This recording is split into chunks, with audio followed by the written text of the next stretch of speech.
উন্নত বীজ রোপণে অধিক ফলন ও গুণগত মানসম্পন্ন কীটনাশকের স্বল্প প্রয়োগে ভালো ফসল উৎপাদন করার লক্ষ্যে বুধবার দুপুরে ঝিনাইদহ মহেশপুর উপজেলার শ্যামকুড়ে সিড ওয়ার্ল্ড কোম্পানি লিমিটেডের আয়োজনে ইন্তেজার এগ্রো কেমিক্যালসের সৌজন্যে প্রান্তিক লাফা চাষিদের সাথে মতবিনিময় ও আলোচনা সভা অনুষ্ঠিত হয়েছে। ৫ নং শ্যামকুর ইউপির সাবেক চেয়ারম্যান, বাংলাদেশ জাতীয়তাবাদী দল বিএনপির শ্যামকুর ইউনিয়ন সভাপতি শাহানুর আলমের সভাপতিত্বে ও বীজ ব্যবসায়ী নূর মোহাম্মদের সঞ্চালনায় অনুষ্ঠানের প্রধান অতিথি হিসেবে উপস্থিত ছিলেন সিড ওয়ার্ল্ড কোম্পানির জীবননগর চুয়াডাঙ্গা জোনের প্রোডাকশন ম্যানেজার ইনামুল হক। বিশেষ অতিথি হিসেবে উপস্থিত ছিলেন ইন্তেজার এগ্রো কেমিক্যালসের যশোর শাখার জোনাল ম্যানেজার বখতিয়ার হোসেন, মেহেরপুর জেলার বিশিষ্ট লাফা বীজ ব্যবসায়ী হাফিজুর রহমান।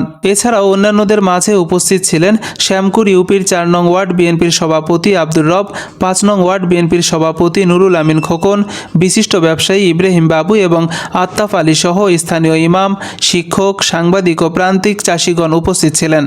এ সময় বক্তারা উন্নত বীজ বপন ও ফসলের সঠিক পরিচর্যা এবং গুণগত মানসম্পন্ন কীটনাশকের স্বল্প প্রয়োগে ফসলের অধিক ফলন সম্পর্কে চাষিদের সাথে গুরুত্বপূর্ণ আলোচনা করেন।